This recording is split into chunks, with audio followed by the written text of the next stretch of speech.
el tabernáculo. Sí, es cierto, está más temprano que ayer. Para no quedarnos tarde. Éxodo 25, capítulo 8, versículo 8. ¿Qué es lo que encontramos ahí? Lo que encontramos ahí es el mandato de Dios de construir un tabernáculo y el propósito de Dios de mandar a construirlo. Y luego en el capítulo 40, versículo 34 al 35, vemos el tabernáculo terminado y Dios le pone su sello de aprobación, el derramamiento del Espíritu Santo. La palabra del Señor dice así: y harán un santuario para mí, y habitaré en medio de ellos, conforme a todo lo que yo te muestre.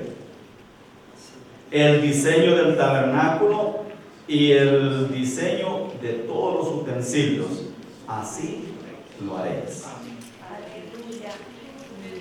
40, 24, 35. Entonces una nube cubrió el tabernáculo de reunión, y la gloria de Jehová llenó el tabernáculo. Y no podía Moisés entrar en el tabernáculo de reunión, porque la nube estaba sobre él y la gloria de Jehová lo llenaba. Amén. Amado Padre Celestial, Jehová Dios de los ejércitos, Dios amado, Dios bueno, gracias te doy en el nombre de Jesús por tu amor, tu misericordia y tu bondad. Gracias, Dios amado, por el privilegio y la oportunidad que nos concedes de poder ministrar, Señor amado, tu palabra. En el nombre de Jesús, echo fuera todo espíritu antagónico, todo aquello que quiera intervenir con el fluir de tu palabra, y declaro en el nombre de Jesús libertad para que tu Espíritu Santo pueda ministrar. Dios amado, consagro, dedico este tiempo para la ministración de su palabra. Abre nuestra mente, nuestro corazón, Señor amado, y que nuestro espíritu esté presto para recibir tu palabra en esta noche. Gracias te doy en el nombre de Jesús. Amén. Bien. Seguimos con el tema del tabernáculo y la lección para hoy, o el tema que quiero tocar hoy es los objetos del tabernáculo.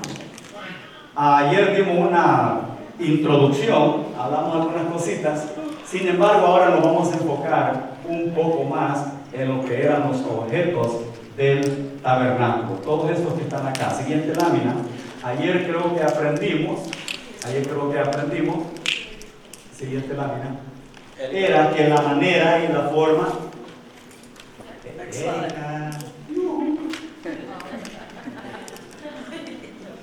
ayer aprendimos que la posición de los objetos del tabernáculo tipificaban completamente al Señor Jesús en la cruz en la que Él murió. Hablamos del altar de bronce, la fuente, el lavacro, la mesa de los panes, el altar del incienso,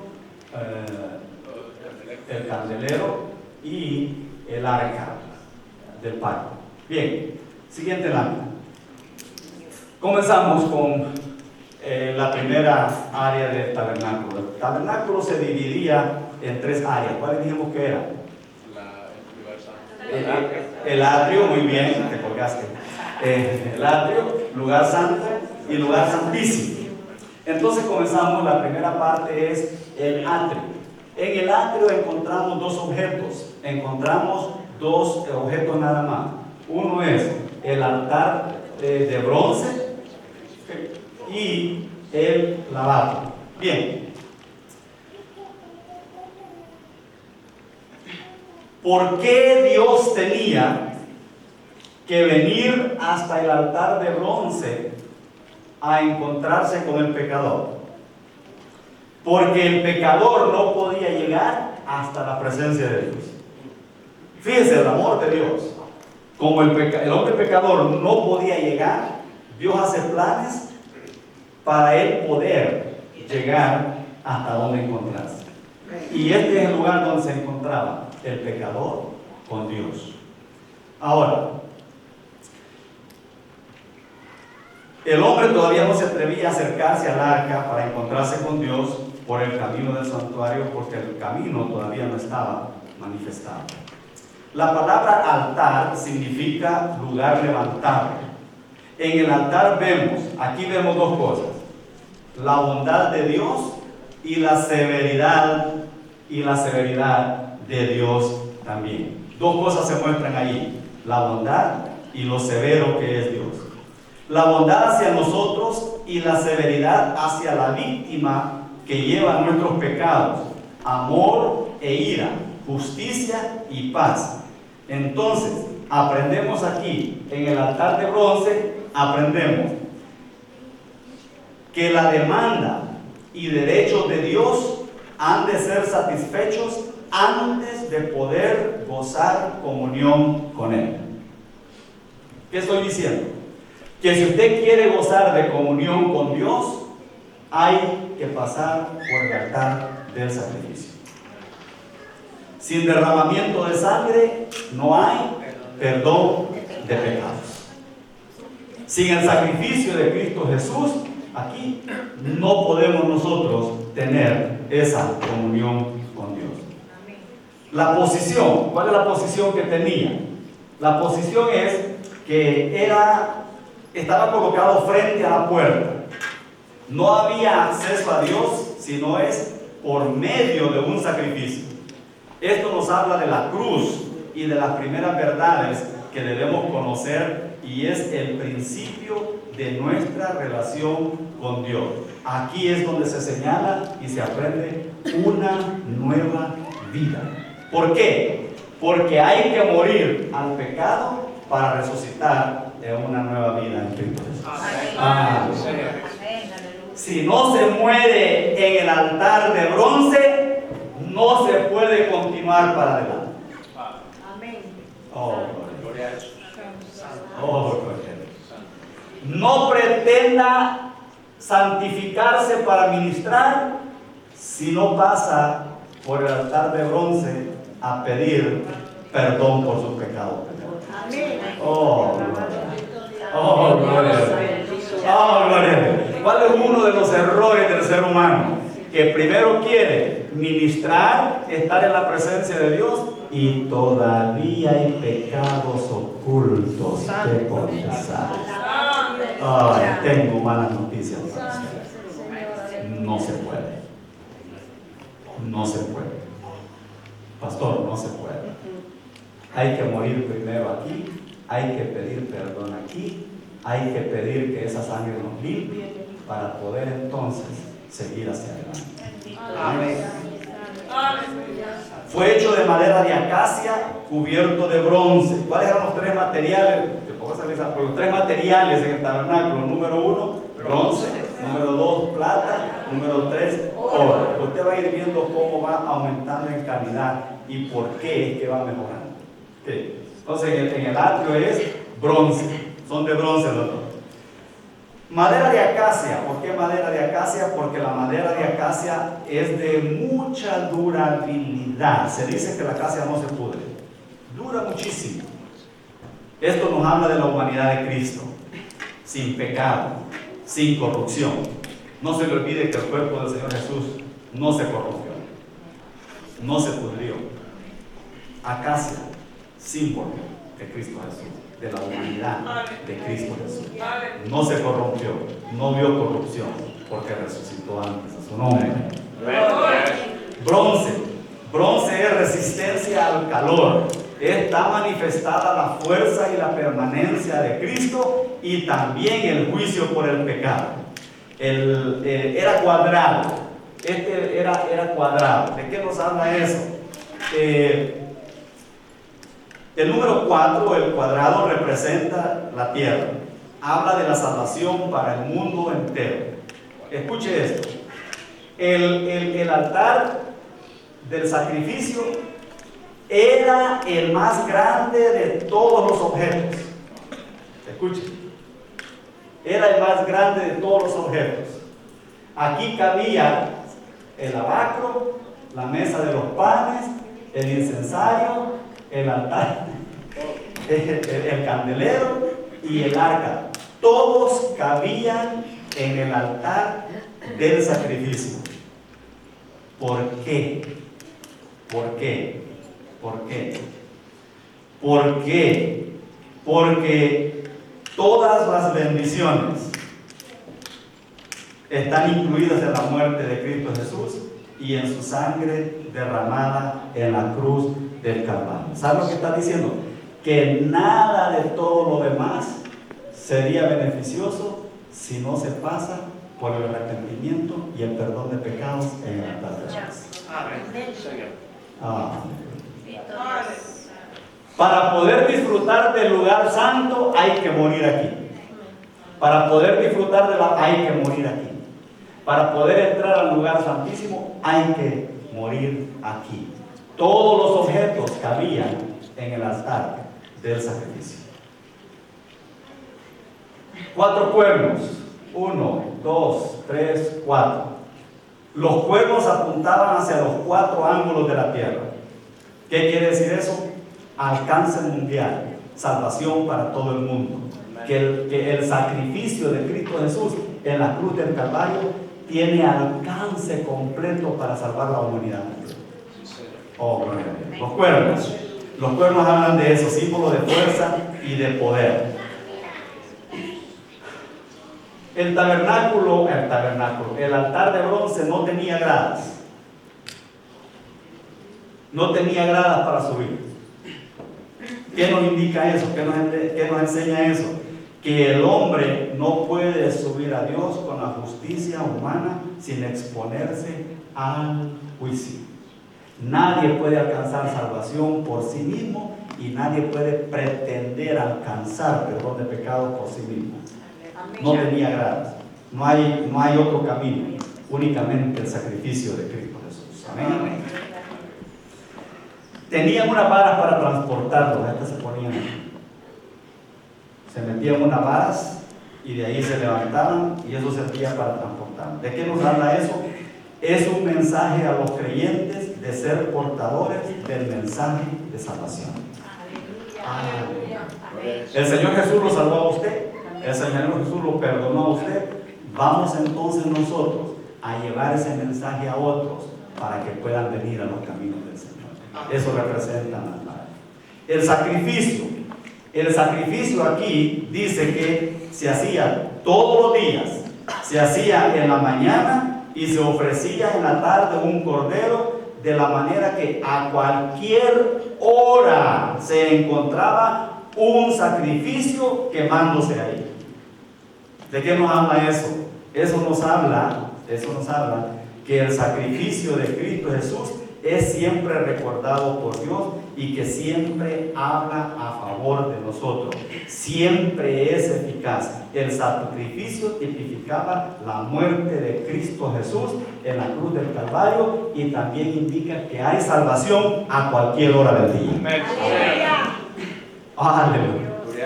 Cualquiera puede ser salvo en la mañana, al mediodía o en la noche. Siempre había un sacrificio ardiendo aquí. Quiere decir que en todo momento hay esperanza de salvación.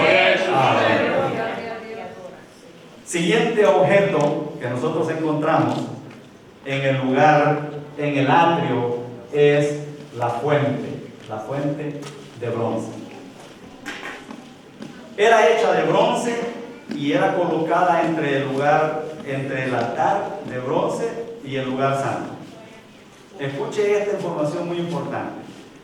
Es el único objeto que la Biblia no menciona el tamaño, no menciona ni la forma ni el tamaño. Por eso es que cuando usted busca en el internet, usted va a ver diferentes clases de fuentes. Porque no se hablaba ni la forma ni el tamaño. Tenía un pie de bronce, o sea, una base que conectaba con la tierra y al mismo tiempo lo elevaba. Eso nos enseña de que estaba relacionado con el andar terrenal de un pueblo que tenía su ciudadanía en el cielo. El lavacro nos habla de Cristo. ¿Por qué de Cristo? Porque es la palabra viviente. Eso es el lavacro. El agua, fíjese, el lavacro, ¿qué lo tipifica el lavacro? Esto de acá. Eso tipifica, dije, a Jesucristo, la palabra viviente. Y el agua que tiene aquí, nos habla de la palabra de Dios escrita. En el altar de bronce se encontraba el pecador con Dios. ¿A quién se le ministraba aquí? Al pecador. En el albatro ya eran los sacerdotes, los levitas. Ningún pecador podía venirse por aquí, ni ya, irse escondidita y irse a purificarse para poder ministrar. No se podía. Entonces el altar es para el pecador y la fuente es para el convertido. ¿Por qué? ¿Por qué? Porque en el altar de bronce es donde el sacerdote se lavaba las manos, los pies, la cara y se purificaba para poder entrar a ministrar. ¿De qué nos habla eso? ¿Qué aprendemos ahí? Aprendemos que para poder predicar, enseñar y ministrar la palabra del Señor hay que ser purificados. Amén. Hay que ser limpios. Hay que presentarnos delante de Dios. Hay que tratar de pasar esa etapa de que seamos aprobados, como dice la palabra. Procura con diligencia presentarte a Dios aprobado, como obrero que no tiene de qué avergonzarse, que usa bien la palabra de verdad. Amén. Amén. Ahora, ¿de qué se hizo la fuente? ¿De qué estaba hecha? Estaba hecha de bronce y de los espejos que las mujeres donaron. Pobrecitas, pastor, ya no podían verse 24 horas en el espejo. Tuvieron que entregarlos. ¿Por qué los espejos? Eso entregaron, eso pidieron. Eso era para hacer la fuente. Dice,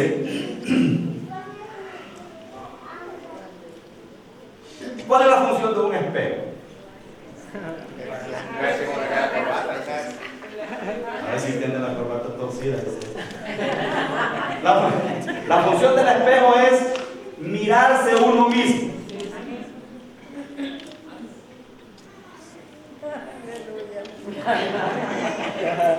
Entonces, en el espejo se refleja uno mismo. Ahí se da cuenta si está bien peinada, despeinada. Miren, todos están ya las mujeres haciendo. No, pero si yo solo. Y el toquecito, se refleja en mí.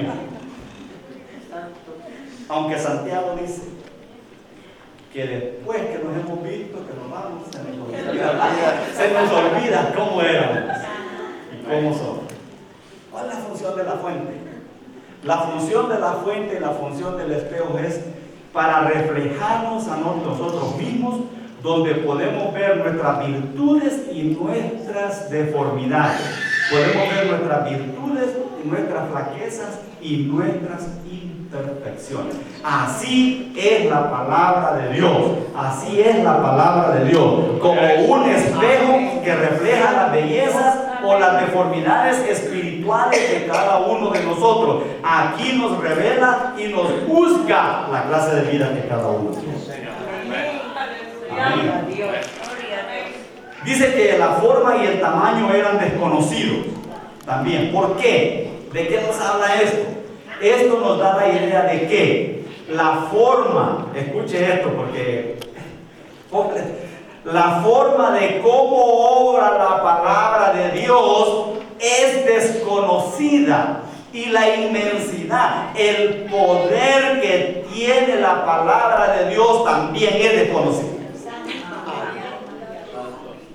¿Algunos de ustedes saben en sí cuál es el poder que puede llegar a tener la palabra de Dios? Lo desconocemos, hermano. Es más, usted nunca se imaginó que una palabra, un versículo de la Biblia impactara su vida, lo cambió, lo transformó, y por eso usted está aquí sentado en esa banca en esta noche. ¿Qué? Que se convirtió en Pablo. Que la mujer es ahora evangélica. Que el drogadicto es. Y desconocemos el poder que tiene viene la palabra de Dios. Es por eso que nos manda a sembrar, a regar, a decirla. ¿Y quién se encarga? La palabra de Dios con su poder se encarga de transformar vidas. El poder de la palabra de Dios es desconocido. Persona más mala que uno puede creer que no tiene esperanza, no se sorprenda que la palabra de Dios lo puede transformar. Así que no se rinda. Sígale hablando de Dios a esa persona, a ese hombre, a esa mujer, ese hijo que tanto insiste y tanto le hace sufrir. No se rinda, simplemente déle esa palabra que usted ni se imagine el día y la hora en que esa palabra lo va a traer. ¿Por qué? Porque hay poder en la palabra de Dios. El hecho de lavarse las manos y los pies diariamente en el lavacro antes de ministrar y de servir en el lugar santo nos lleva a varios pensamientos prácticos. ¿Qué es lo que sucede aquí? Todos los días, mañana y tarde, el sacerdote tenía que lavarse los pies y las manos. Tenía siempre que purificarse. ¿De qué nos habla eso? ¿Qué importancia tiene para el creyente? Bueno, eso nos dice a usted y a mí que como creyentes tenemos que ser limpios y estar en comunión con Dios, estar en alma, en cuerpo y en espíritu para poder ministrar. Mañana y tarde todos los días nos habla de presentar nuestra vida y nuestra condición espiritual a Dios todos los días. Fíjese el comentario, dice, un solo pecado puede hacernos inútiles para el servicio del Señor. Uno solo. Esa es la importancia del por qué hay que presentarnos delante de Dios diariamente. Más que todo, si hay que ministrar. Pero no solo eso, nuestra vida debería estar bien siempre con Dios. Amén. Amén. El lavarnos no es un asunto de nuestro propio gusto, sino es una necesidad. No, yo no quiero, no quiero ir ahí. Es que no es que si quieres, es que lo necesitas. Cuando el creyente entiende, cuando nosotros entendamos que la oración no es porque nos gusta, sino porque la necesitamos. El pedir perdón a Dios no es porque nos guste, es porque lo necesitamos. Entonces el sacerdote tenía que pasar por aquí a limpiarse, a purificarse para poder entrar a ministrar. Y no es porque le gustaba, es porque lo necesitaba. Ese es el mensaje diario, ese es el mensaje para el creyente de nosotros. Diariamente hay que tratar de estar con Dios. Amén. El sacerdote tenía que lavarse en el lavacro o morir. Así nosotros tenemos que guardarnos limpios y puros o la vida espiritual en nuestra vida se va a acabar. ¿Por qué dice el comentario que el sacerdote o se lavaba y purificaba o se moría? ¿Por qué? ¿Por qué? ¿Por qué? Porque no podía entrar indignamente a ministrar. Se dice ahí en el lugar santísimo, como solo el sumo sacerdote podía entrar, que cuando dio la instrucción en su vestuario, ¿cómo se llama? En su túnica, tenía campanitas en la parte de abajo. Cuando él andaba ministrando, se oían las campanas sonar. Se oía que sonaban las campanas. Se oía que sonaban las campanas. Eso indicaba que el sacerdote estaba vivo todavía. Y que Dios estaba aceptando el sacrificio. Si las campanas, si la campana no sonaba, es que el sacerdote había sido fulminado en el altar en el arca. Dios mío, ¿y cómo lo sacamos a ese hombre ahora? Porque el que entre ahí es fulminado. Se dice que estaba amarrado con una soga, por si Dios lo fulminaba, se sacaba al lado, porque ahí no se podía entrar. ¿Qué tipifica eso, hermano? Como ministros de adoración, de alabanza, como predicadores, como maestros, como pastores, tratemos que nuestra vida está acepta delante de Dios. Dios no me va a fulminar posiblemente aquí, o aquí, o aquí ahí, o aquí ahí, pero espiritualmente se muere y no se transmite vida a aquellos a quienes ministramos. Aleluya. Bendito sea su nombre. A su nombre. A su nombre.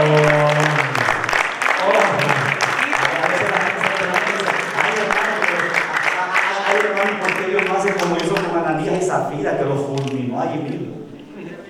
Oye, esos son muy amorosos. Se nos olvida que un Dios no puede tocar a nosotros. Dios no nos va a fulminar, Dios no nos va a matar en un altar o en un púlpito, pero espiritualmente nos morimos y no podemos predicar palabra viva, no podemos enseñar palabra viva, no podemos traer adoración viva, no podemos traer alabanza viva, porque estamos muertos espiritualmente.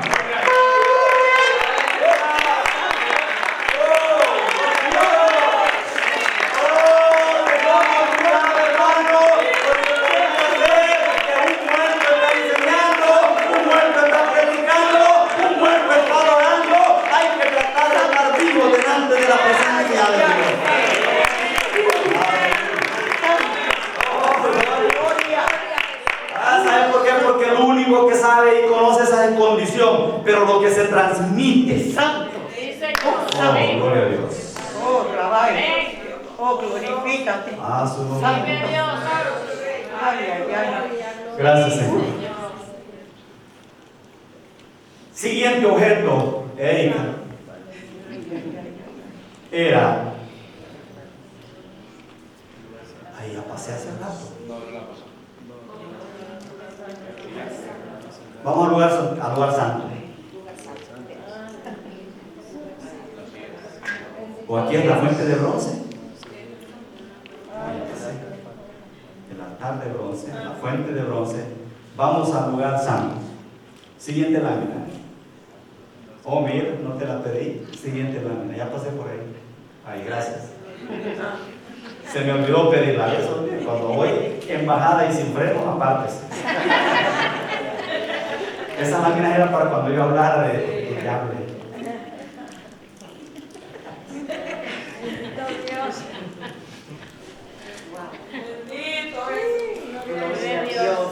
¿Cómo se llamaba esta? Este es el lugar santo. En el lugar santo se encontraban tres objetos. ¿Qué encontramos en el lugar santo? Candelero, incensario y la mesa de los panes. Había un orden. Cuando se entraba, a la derecha estaba la mesa de los panes, a la izquierda estaba el candelero y al frente, antes de entrar al lugar santísimo, estaba el altar del incienso.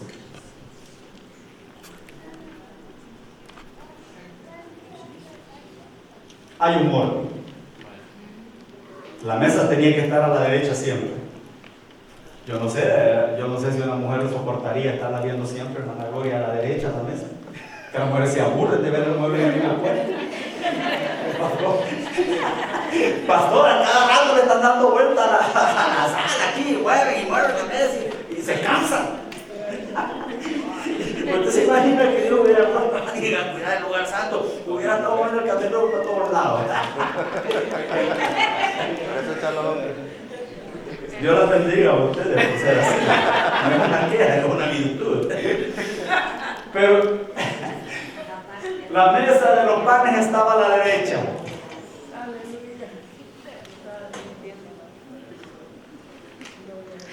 El candelero a la izquierda. El incensario al frente. Siguiente lámina. Vamos a ver si creo que lo puse. Siguiente lámina, Erika. Mire, ahora sí. ¿Qué tenemos ahí? La mesa de los panes.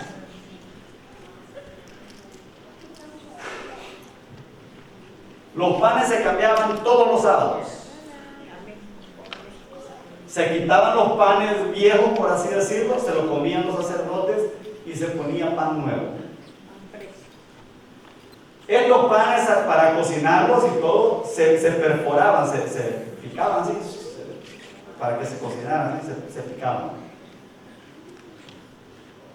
Esta mesa tenía aquí como una coronita así, esta aquí no se ve bien, era para que los panes no se cayeran. ¿De qué nos habla eso? ¿Qué significa eso? ¿Qué tipifica eso? ¿Cuál es el mensaje de Dios ahí? La mesa fue hecha de madera de acacia, cubierta de oro. Estaba colocado al lado derecho, o sea, el lado norte, en el lugar santo. La madera representa la humanidad de Cristo y el oro la divinidad de Cristo. Y por estar en el lugar santo, representa a Cristo glorificado en el cielo. La moldura es lo que yo le hablé, lo que lleva aquí, una moldura que lleva aquí. La moldura, alrededor de la mesa, dice que era del ancho del palmo de una mano. Esa servía para impedir que los panes se cayeran. ¿Sabe de qué nos habla eso? De la seguridad que tenemos nosotros en Cristo Jesús. Él dijo, de mi mano no hay quien nos arrebate. El que permanece en mí no se cae. No permitiré, dice el Señor, que te caigas. Te tengo protegido, te tengo cuidado, te tengo cercado. De mi mano no hay quien los arrebate. Ahora bien, si te quieres salir, te sales. Pero que alguien te quiera arrebatar, no va a poder. La moldura servía para detener, para proteger, que no se cayera. Los panes de la proposición o de la presencia, son llamados también los panes de la presencia, se cambiaban cada sábado por pan fresco. Los sacerdotes se lo comían, el pan tiritado. Esto nos habla, ¿sabe qué nos habla esto? Del Cristo resucitado, siempre en la presencia de Dios, quien es el pan de vida que sostiene la vida espiritual de cada creyente. Los panes eran hechos de harina fina, Ellos nos demuestran que la muerte y la resurrección de Cristo eran necesarios para que pudiera ser el alimento espiritual de nuestras almas. El grano de trigo de donde hacían la harina para hacer los panes, el grano de trigo donde hacían la harina para hacer los panes. El grano de trigo muere, crece y es cortado. Primero muere, crece, es cortado, luego es trillado, molido, amasado y horneado. ¿Sabe de qué nos habla eso? Nos habla que cada pan aquí en esta mesa representa los sufrimientos de Cristo Jesús, todo lo que Él padeció para poder ser el pan de vida para cada uno. Todo eso representa. Cada pan representa a Cristo Jesús, el alimento espiritual, el pan espiritual para cada creyente. Otra característica de ese pan es que no tenía levadura. ¿Por qué no tenía levadura? Porque la levadura es símbolo de pecado. Y en Cristo Jesús no hay pecado. Los panes eran agujereados, ya les había, eran agujereados, horneados, pasados por fuego. Eso simboliza el castigo de nuestra paz fue sobre él y por su llaga fuimos nosotros curados. Esos agujeros que le hacían, esos puñones que le hacían, tipificaba aquellos agujeros que él llevó en su frente, en sus manos, en sus pies, en su espalda, en su costado, para convertirse en pan de vida para la humanidad entera. A su nombre. 12 panes. ¿Qué tipifican? ¿Qué representan? Los 12 panes representan al pueblo de Israel. 12 tribus, Antiguo Testamento, 12 apóstoles, Nuevo Testamento. Como usted puede ver, 2 hileras de panes, 12 panes tipifican Antiguo Testamento y Nuevo Testamento. 12 tribus del pueblo de Israel, 12 apóstoles en el Nuevo Testamento. Y había varios utensilios en la mesa. Los utensilios nos hablan símbolo de servidumbre. Todo eso está representado ahí. Siguiente objeto. El siguiente objeto era ese, el candelero. El candelero tenía una base, este no tenía madera. Este era de oro sólido. Note que la mesa era de madera de acacia forrada de oro, ya no de bronce, sino de oro. Este es oro sólido, puro. 6 hileras y una central. ¿Dónde estaba ubicado? Estaba ubicado aquí, parte izquierda del lugar santo. Vamos a hablar del candelero. El candelero de oro fue hecho de una pieza sólida. Fue labrado a martillo limpio, fuego y martillo. Consistía de un pie y de una caña, y en una caña, y a su lado tenía 3 brazos a cada lado, 6 brazos en total. De sus brazos salían 3 a cada lado. En cada brazo había 3 copas, figuras de almendras, una manzana y una flor. Eso es. ¿Qué tipifica, qué habla, qué aprendemos, qué nos enseña el hecho de que fuera de una sola pieza? Eso nos habla de unidad espiritual, un espíritu, una fe, un Señor. En la iglesia no existen 2 señores, existe uno. Hello. En la iglesia no existen 2 señores, existe uno. En la iglesia hay unidad espiritual. La iglesia debe ser de una sola fe, no repartida, no dividida, porque Él es único. Tenía 7 lamparillas. ¿Qué tipifican las 7 lamparillas? Las 7 lamparillas representan perfección de la luz y la energía del Espíritu Santo, vinculadas, combinadas con la eficacia perfecta de la obra de Cristo. Aleluya. 7 lamparillas conectadas. Todo el trabajo del candelero dice que fue hecho a mano y a martillo. ¿De qué nos habla eso? Emblema de tristeza y sufrimiento. Habla de todos los sufrimientos de Cristo Jesús. Aquel sufrimiento cuando lo agarran en Getsemaní hasta el día de su crucifixión. El candelero también es tipo del Señor Jesús, en que es la luz del mundo. El candelero también, lo que más que oímos nosotros es que es tipo del Espíritu Santo. Pero mire cuánto tiene. El candelero es tipo del Espíritu Santo.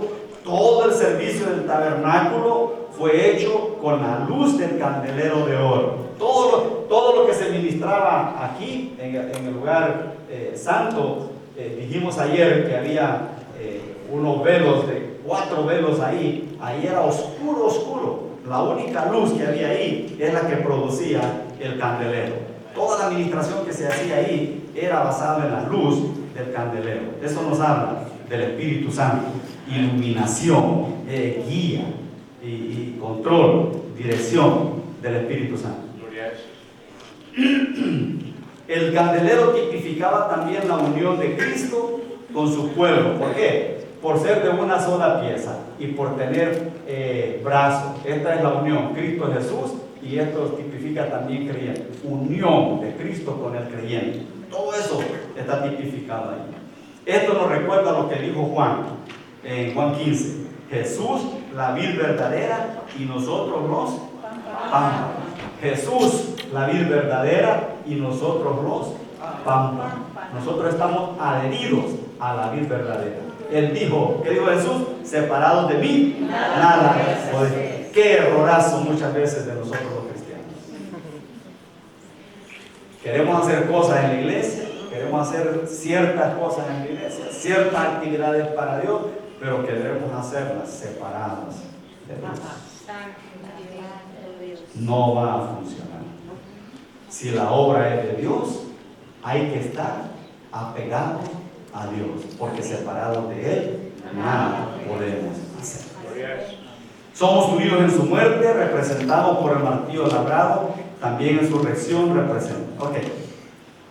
Aquí había unas, ¿cómo decimos nosotros? Unas mechas, decimos nosotros. Había unas mechas aquí. Estas se llaman despabiladeras. Despabiladeras se llaman aquí donde estaban las mechas. Aquí. Estas cositas, las despabiladeras, se llenaban de aceite. Aceite, aceite, aceite, aceite, aceite, aceite y aceite. Aquí se ponían unas mechas que estaban prendidas para que iluminaran el lugar santo. Cuando esas mechas se iban quemando, ¿qué sucede? Son observadores. El humo es negro, se va doblando y va dejando de alumbrar. Ahí tenía que venir el sacerdote a hacer un proceso de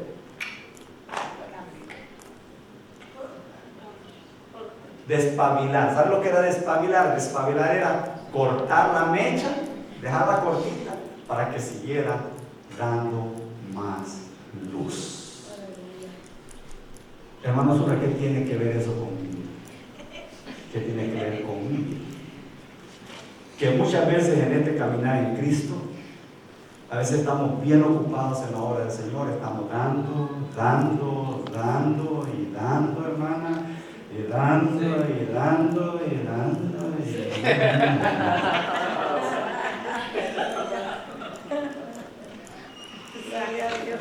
Nos cansamos. Nos cansamos. Estamos tan envueltos, estamos tan involucrados. Y si no tenemos cuidado, nos descuidamos de esa comunión con Dios, de esa luz, y estamos así. Tiene que venir el Espíritu Santo a pasarnos por un proceso de despabilarnos. El Espíritu Santo viene a despabilarnos, a cortarnos, a dejarnos chiquitos para que tomemos nuevas fuerzas. Oh, el proceso de despabilarnos muchas veces tendrá que ver con apartarnos con Dios, descansar un poco, meternos con Dios y tomar nuevas fuerzas para con Dios. No crea usted que los ministros no se cansan. No crea usted que los pastores no se cansan. No crea usted que los que ministran alabanza no se cansan. Nos cansamos. Y muchas veces estamos como que extenuados. Y viene el proceso de Dios. Despabilarnos para que demos más luz. Aleluya. El aceite, mira, el aceite que se depositaba aquí era un aceite especial, era un aceite que se sacaba. Se escogían las aceitunas, se trituraban, decimos allá, se machacaban. Un coro que de ahí, machaca.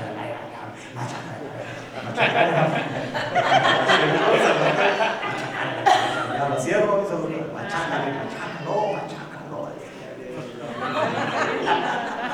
Dale, pastor. La aceituna había que machacarla, exprimirla, para poderle sacar el aceite. Y ese aceite utilizarlo para que produjera luz. ¿De qué nos habla eso, hermano? ¿De qué nos habla eso? Nos habla del proceso que tuvo que pasar Cristo Jesús.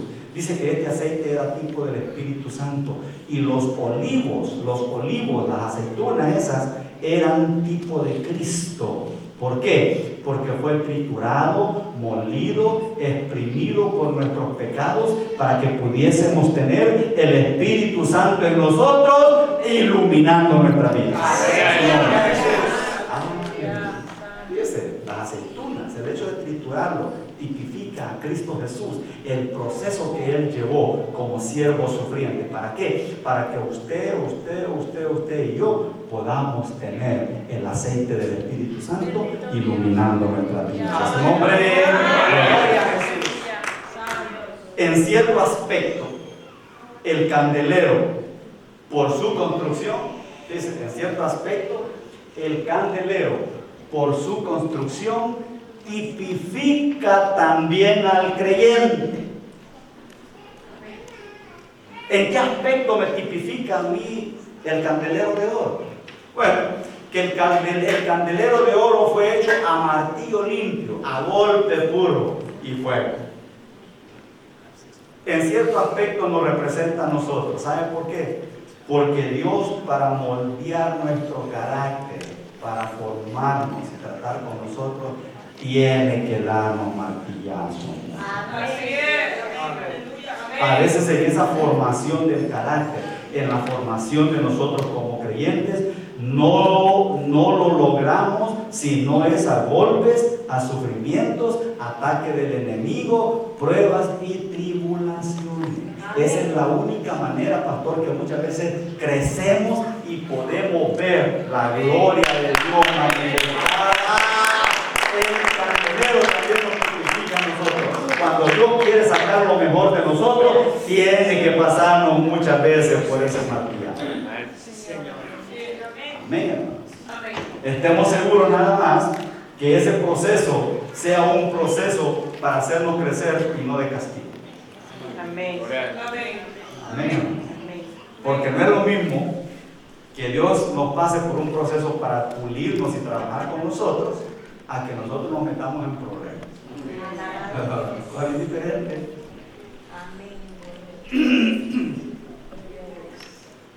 Sí, siguiente lámina. El siguiente objeto lo encontramos aquí. Ese es conocido como el incensario o el altar del incienso. ¿Qué se hacía ahí? Bueno, de día y de noche se ponía aquí un incienso aromático. La fórmula la había dado Dios. Dios fue el que dijo los aromas que llevaba para que era algo que Dios lo había dado. No era ese incienso que venden ahí por ahí. No, era diferente. En el altar de bronce,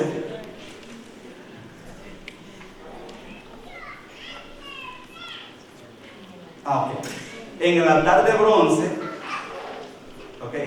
de bronce no había corona. ¿Se acuerdan del altar de bronce donde se quema el cordero? Ahí no hay corona. En el altar del incienso sí hay una corona alrededor. Sí hay una corona alrededor. ¿Qué de aquí? Eso tenía alguna función. Dice, en el altar de bronce no había corona porque no presenta a Cristo en su muerte, porque nos presenta a Cristo en su muerte y en su humillación. Pero en el altar del incienso hay una corona. ¿Por qué hay una corona? Porque representa que aquel que por su muerte y padecimiento es coronado en gloria como rey de reyes. Allá es sufrimiento y humillación. Aquí es coronado, ya en divinidad, ya divino. Leo, por su posición, dice que estaba frente al propiciatorio en el lugar santo. Nos habla de Cristo por medio de quien llegamos a Dios. El altar representa a Cristo y su ministerio celestial. ¿Cómo? Como sumo sacerdote, el cual intercede por su pueblo de día y de noche. ¿Qué dice la palabra de Dios? Que Él intercede por nosotros, como sumo sacerdote. Dice que quemaba el incienso, subía como olor grato delante de Dios. También eso tipifica la oración del creyente, cuando sube delante de Dios como olor grato. Pero también tipifica a Cristo Jesús intercediendo por nosotros. Aleluya. Por su sacrificio fuimos redimidos de su intercesión. Él nos mantiene en comunión con Dios. Ahora, escuche esto también aquí. Esta corona que estaba aquí también tenía una función, y es para que los carbones y el incienso no se cayeran. Dice, la corona alrededor servía para que no se cayeran los carbones encendidos ni el incienso. Esto nos enseña que sus méritos y su intercesión prevalecerán a nuestro favor para guardarnos de tropezar y de caer. También nos habla que sus oraciones delante de Dios, Dios no las deja caer, siempre las toma delante de su presencia y las presenta delante de Dios. Aleluya. Aleluya. Yo siempre, alguien dice por ahí que Dios no me escucha. Ay, Dios no me escucha, Dios no. Yo creo que Dios escucha todas las oraciones. Todas las oraciones. Y todas las contesta. Lo que sucede es que nosotros no entendemos muchas veces su respuesta. Algunas veces se nos concede lo que pedimos. Otras veces no recibimos. Simplemente te está diciendo espera. Espera. O no te lo voy a dar.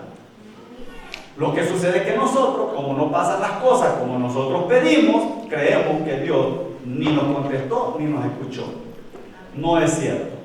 Dios siempre escucha nuestras oraciones y Dios siempre responde nuestras oraciones. Lo que sucede es que muchas veces nosotros no aceptamos la respuesta que Él nos da. Él te dijo no, y como no pasó, tú dices que no te escucha. No, ya te dijo que no. Y otras veces te dicen que esperes, que no es su tiempo. ¿Por qué? Porque sus pensamientos no son nuestros pensamientos, ni sus caminos nuestros caminos. Así que eso habla de que nuestras oraciones siempre llegan delante de la presencia de Dios. Que la respuesta venga es otra cosa. ¿Usted se acuerda cuando Miguel traía la respuesta para Daniel? Oiga, como dicen ustedes los americanos, Dios contestó right away. Right away. Right away. Pastor, Dios contestó inmediatamente. La respuesta la mandó Dios. Pero ¿qué sucedió? ¿Qué sucedió? Cuando la respuesta venía, Satanás se interpuso con esa bendición que venía.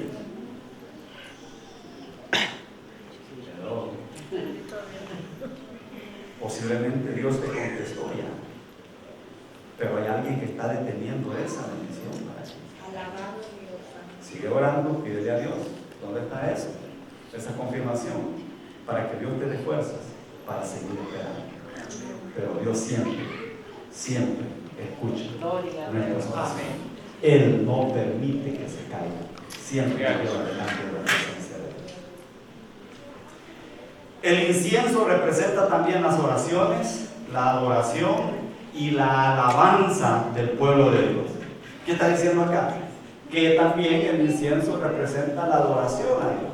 ¿Qué es adoración? Eso que nosotros hacemos, eso es entre Dios y nosotros, cuando reconocemos. Lo que sucede es que nosotros pensamos que adorar es únicamente cantar. Cante, cante, cante. Oye, ese hombre como adora, cante, cante, cante ese grupo, cante. Cantar no es adoración. Cantar es parte de la adoración. Adoración es algo más. Adoración es el agradecimiento suyo por lo que Dios ha hecho en su vida.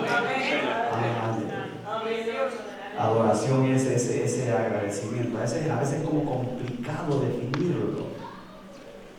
Pero adoración es ese agradecimiento para con Dios, o reconocer a Dios en tu vida, o someter tu vida a Dios, someterte a Él. Es bastante complicado. Mira, hermano, en la Biblia hay algunos casos de adoración que Dios las recibió. Por ejemplo, la adoración de Abraham, Dios la recibió. La adoración de Gedeón, la recibió y contestó inmediatamente. La adoración de Abraham cuando ofrece a su hijo Isaac, Dios la recibió. Adoraciones que según nosotros son perfectas, que Dios, y creemos que ese es el patrón. Sin embargo, en el Nuevo Testamento vemos a Jesús diciendo que Jesús busca adoradores. adoradores que le adoren en espíritu y en verdad. Sigue buscando adoradores en espíritu y en verdad.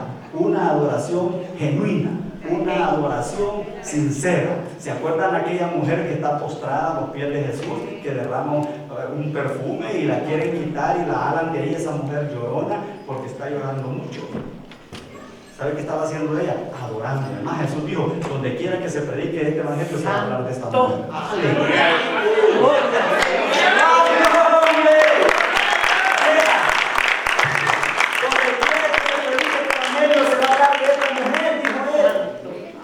Y mira que estoy yo hablando de ella.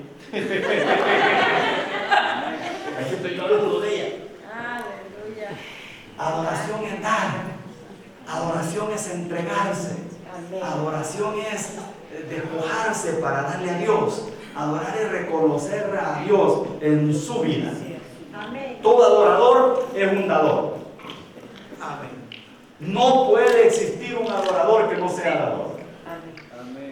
Porque todo aquel que adora, da. Santo. Da y da. Todo adorador es un dador. Todo adorador es agradecido. Todo adorador muchas veces se derrama, se quebranta. Sí, Señor. Amén, hermano. Esa es otra conferencia, hermano. El altar del incienso. El incienso representa las oraciones, la adoración y la alabanza hacia el pueblo de Dios. Escuche esto, que esto es bastante importante. El fuego para encender el incienso había que traerlo ¿de dónde? Del altar del sacrificio, del altar de bronce. ¿Okay?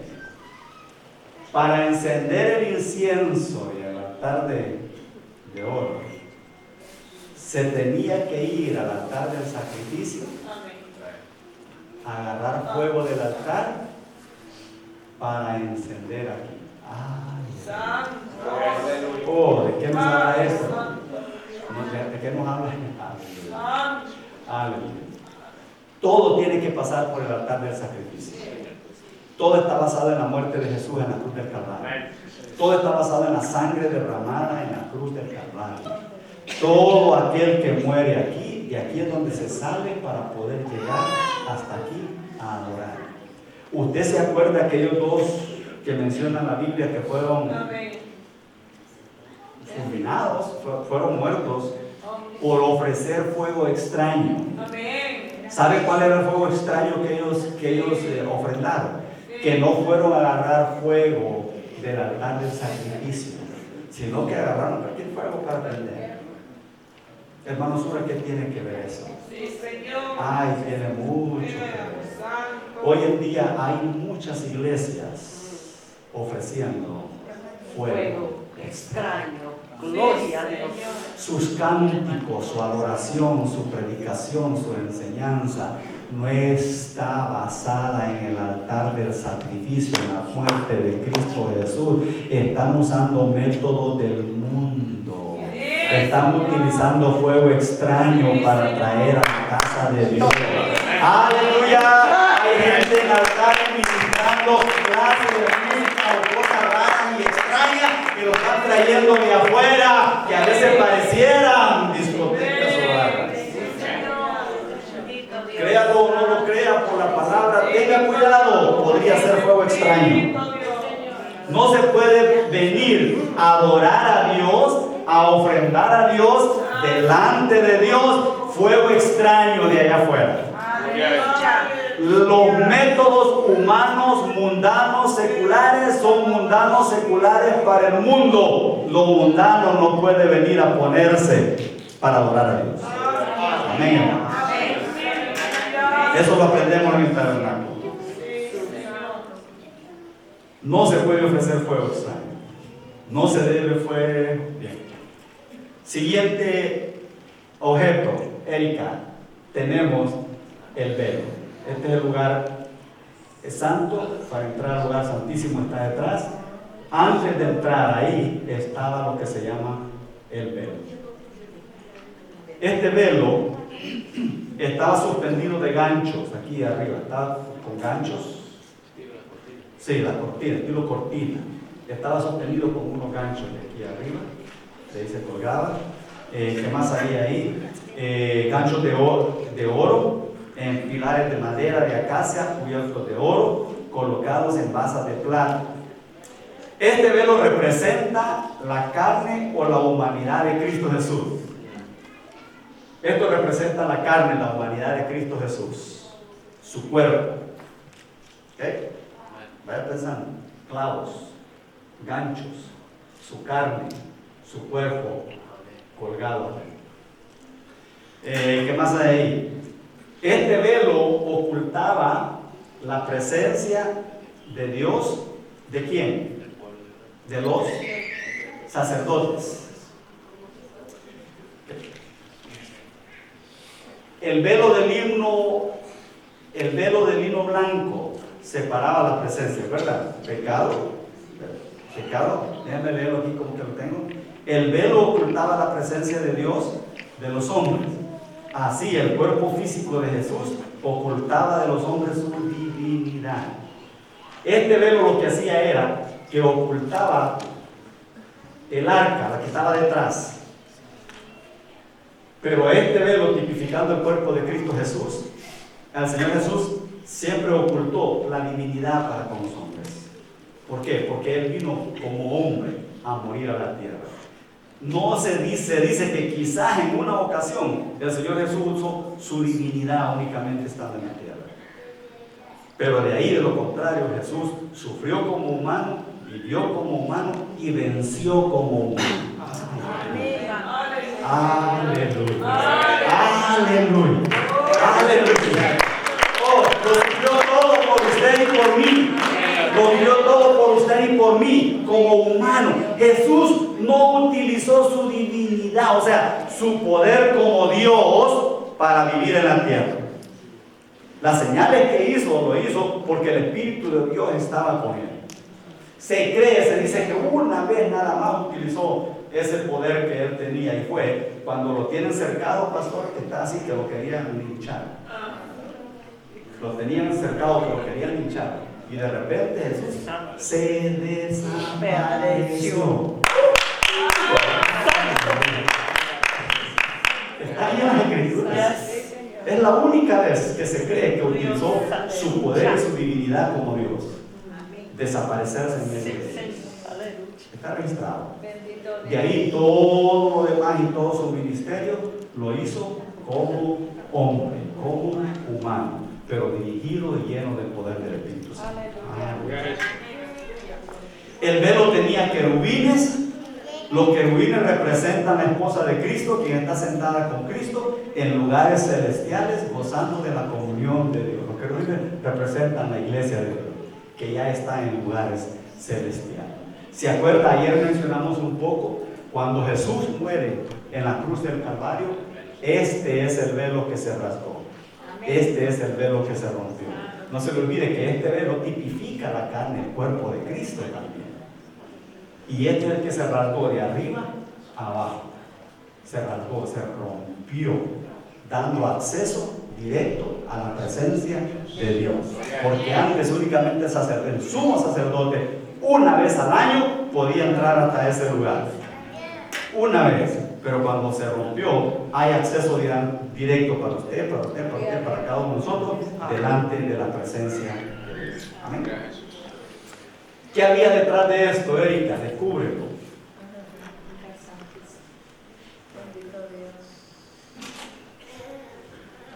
Este es el velo que estamos hablando, y esto es lo que estaba detrás de ese velo. Estaba el arca del testimonio, el arca del pacto. Estaba detrás de él. O ese arca tenía, dice, era un mueble hecho de madera de acacia, cubierto por dentro y por fuera de oro puro. Este era. Siguiente lámina. Déjame ver qué tenemos en la próxima lámina. Ok. Este es el arca. El arca era de oro por dentro y por fuera. Era como un cofre. Esto que usted ve aquí es lo que se llama propiciatorio. Es lo que nosotros diríamos en El Salvador, esta es la tapadera.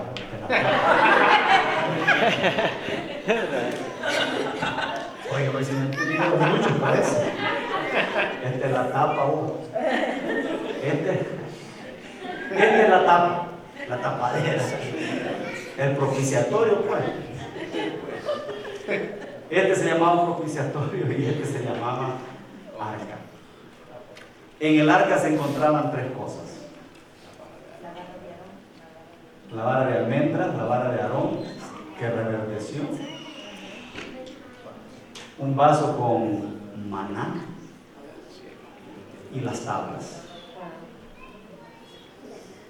Oye, hermano, Dios es tremendo. Para Dios no hay nada imposible. Ya no voy a decir por qué cuando lleguemos aquí. Solamente de esto estamos hablando. Ok, hablemos de esto.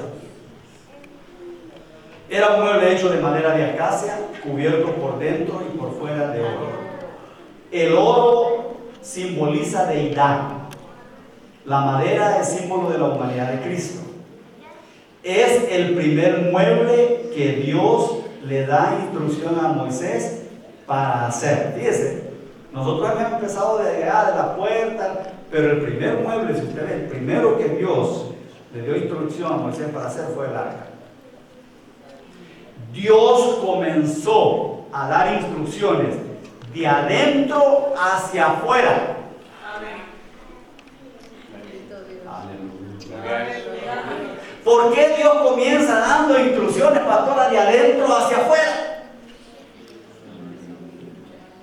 Porque el nuevo nacimiento, la transformación de Dios en nosotros, comienza de adentro hacia afuera. Aleluya. El nuevo nacimiento es algo de adentro hacia afuera.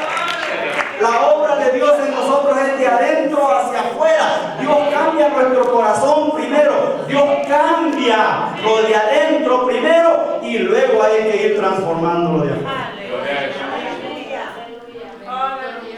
También eso tipifica, por haber empezado de adentro hacia afuera, también tipifica que eso venía de Dios, no de los hombres.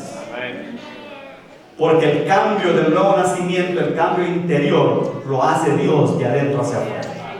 Y esa es una obra de Dios, no es una obra de hombres. Amén, hermanos. El primer mueble de Dios de instrucción a Moisés es ese. Dice, por estar en el lugar santísimo, es símbolo de Cristo en la gloria y en la presencia del Padre. El arca es símbolo del trono de Dios. No era el trono de Dios, era un símbolo del trono de Dios. Ahí es donde Dios se manifestaba. Ahí es donde Dios descendía. Ahí es donde... ¿Quién entraba a hablar ahí con Dios ahí? Moisés. Ahí es donde entraba Moisés a hablar con Dios. Y ya vamos a hablar de eso.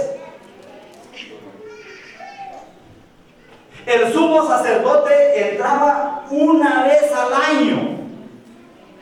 Y para entrar ahí tenía primero que dar un sacrificio por él. Para poder, pastor, una vez al año, sacrificio por él para poder entrar hasta ahí. Oiga, yo me quedé así, dando esta clase. Cuando leo, en cierto día para dar la clase, que Moisés entraba al lugar santísimo a cualquier hora del día y a cualquier día del mes, cuando Dios lo llamaba.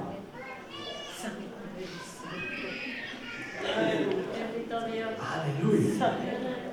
Moisés no era sumo sacerdote y Moisés no tenía que dar un sacrificio para entrar a ese lugar, pastor. Oye, yo me quedé cuando yo leí eso y está en la Biblia. El sumo sacerdote, una vez al año, sacrificio por él. Y Moisés hablaba cuando le, hey Moisés, ven que quiero hablar contigo. Dale, vamos, y entra. Y Moisés entraba, decía, Moisés, quiero hablar. Y entraba y salía, pastor. Correr. ¿De qué nos habla eso, hermano? ¿Qué tipifica eso, hermano? Tipificando a Cristo Jesús, que entra a cualquier momento delante de la presencia de Dios. Que Jesús no necesitaba dar un sacrificio por él para poder entrar. Moisés es el único que entraba a cualquier hora cuando Dios lo llamaba ahí. Oiga, ese Moisés tiene que haber tenido algo muy especial. Bendito sea Jesús. Aleluya. Pero ni aún así, cuando Dios lo tuvo que corregir, lo corrigió. Y cuando Dios le dijo, Moisés, no vas a entrar, porque ese es un pasaje maravilloso que a mí me da. Bendito Dios, aleluya, santo, ¿Sabe por qué? Porque Moisés, como fue Moisés y cómo era Moisés, y Dios lo llamaba, entraba y hablaba, y dice la Biblia que Moisés hablaba con Dios cara a cara. Eso dice la Biblia. Oiga, pero al momento de Dios tomar una decisión, dice, ve Moisés, vamos al monte, te voy a enseñar la tierra, porque tú no entras.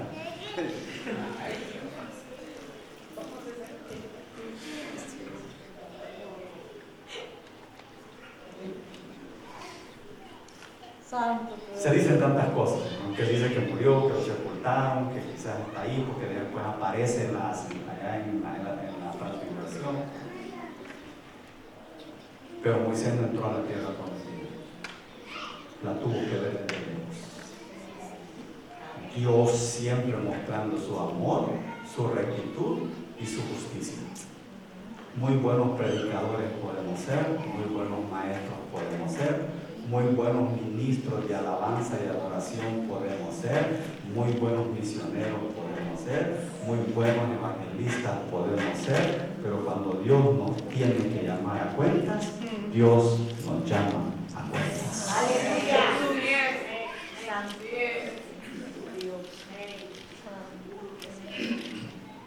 El arca era el símbolo del trono de Dios en la tierra. La nube que ahí se manifestaba, era símbolo de la presencia de Dios. Solo Moisés podría entrar en cualquier momento y sin sacrificio.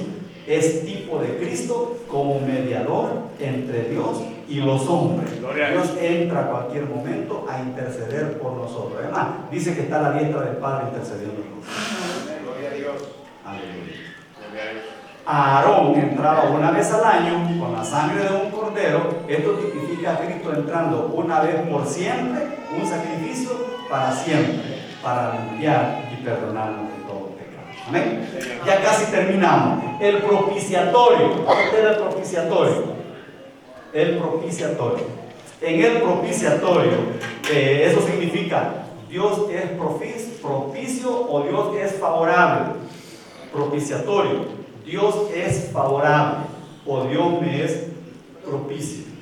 El oro simboliza la divinidad y la deidad.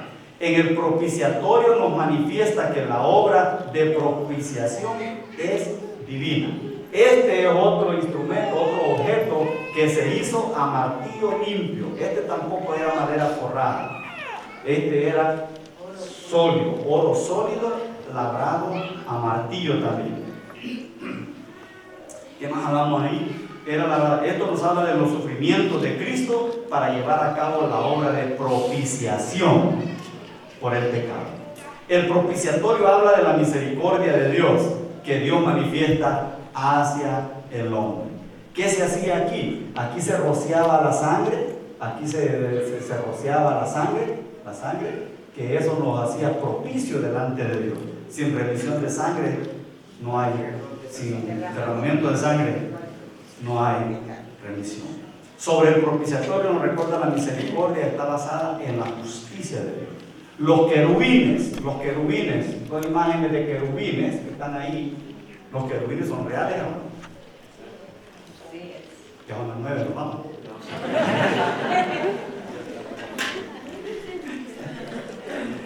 La sangre rociada en el propiciatorio recuerda la misericordia. Los querubines indican la misericordia y la gracia de Dios cubriendo a su pueblo. También la morada de Dios, pues Dios habita en medio de los querubines. También son símbolos del poder protector de Dios.